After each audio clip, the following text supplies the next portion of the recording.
warahmatullahi wabarakatuh. Perkenalkan, nama saya Fendi Alfi Fauzi. Saya adalah calon guru penggerak angkatan 10 dari SMA Negeri 1 Moilong, Kabupaten Banggai, Provinsi Sulawesi Tengah. Pada kesempatan kali ini, saya akan sedikit memaparkan koneksi antar materi modul 2.1 tentang memenuhi kebutuhan belajar murid melalui pembelajaran berdiferensiasi. Sebelum kita melanjutkan koneksi antar materi, terlebih dahulu kita melihat kata-kata motivasi yang dikemukakan oleh Arthur Auderhead yang mengatakan bahwa semua pengetahuan terhubung ke semua pengetahuan lainnya. Yang menyenangkan adalah membuat koneksinya. Nah, dari kata-kata ini saya membuat koneksi antar materi modul 2.1, yaitu tentang pembelajaran berdiferensiasi. Apa sih pembelajaran berdiferensiasi itu? Pembelajaran berdiferensiasi adalah teknik pembelajaran di mana guru menggunakan berbagai metode pengajaran untuk memenuhi kebutuhan individual setiap siswa sesuai dengan kebutuhan mereka. Kebutuhan tersebut dapat berupa pengetahuan yang ada, gaya belajar, minat, dan pemahaman terhadap mata pelajaran. Dalam artian bahwa pembelajaran berdiferensiasi adalah pembelajaran untuk mendukung semua siswa di kelas kita. Ki Hajar Dewantara pernah mengatakan bahwa setiap anak itu terlahir unik. Mereka punya kelebihan dan kekurangan masing-masing. Begitu pula dengan minat belajar, gaya belajar, kebiasaan, pola pikir, kemampuan literasi dan numerasi setiap siswa pasti akan berbeda-beda. Di sini diperlukan usaha guru untuk memenuhi kebutuhan belajar murid yang berbeda-beda agar mereka merasa nyaman saat belajar di kelas dan tentunya tujuan pembelajaran dapat tercapai dengan baik. Nah, bagaimana cara untuk dapat melakukan pembelajaran berdiferensiasi di kelas?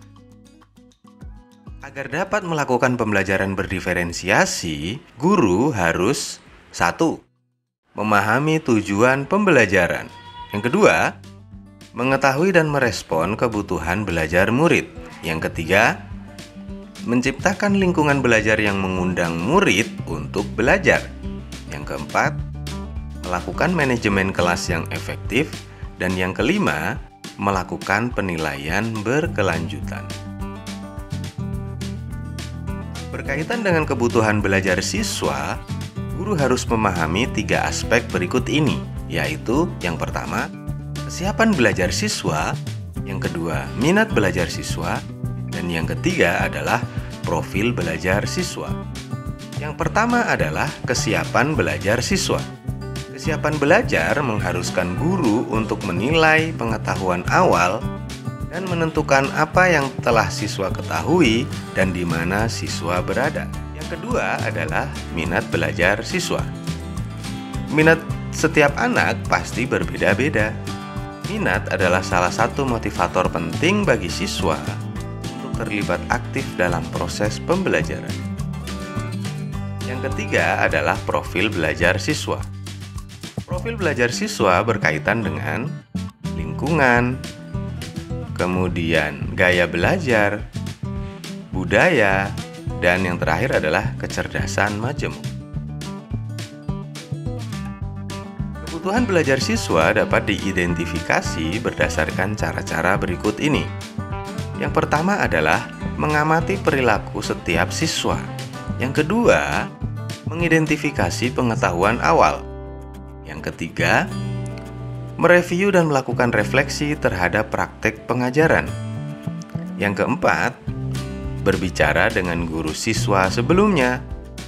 Yang kelima, membaca rapor siswa di kelas sebelumnya.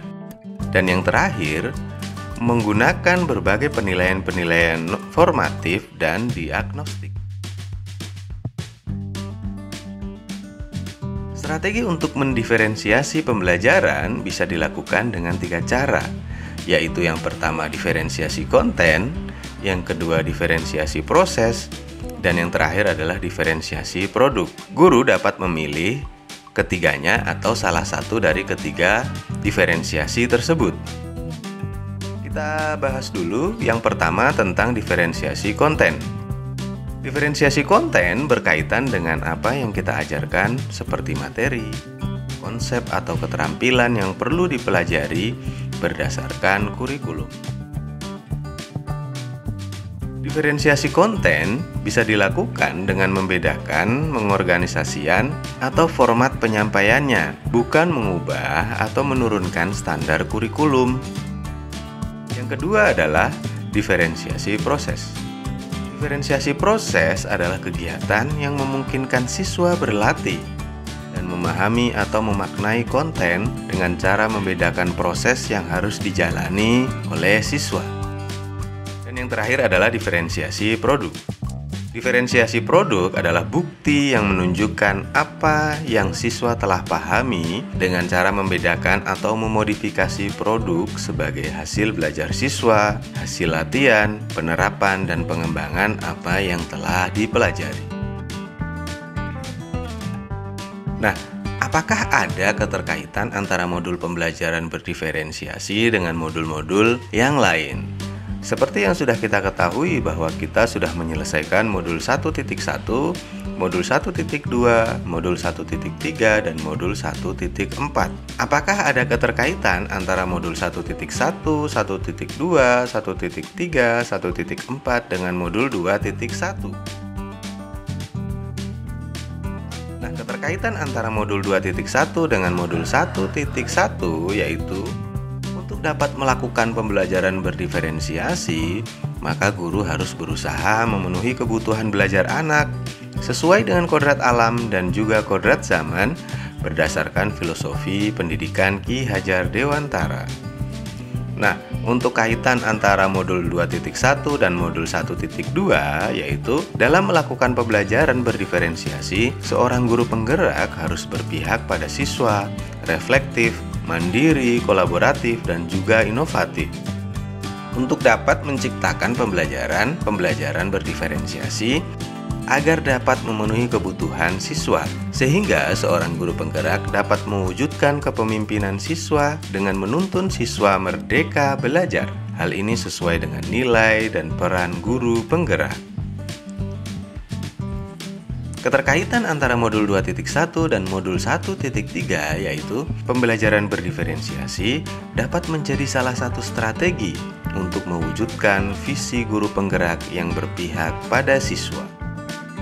Yang terakhir adalah keterkaitan antara modul 2.1 dan 1.4.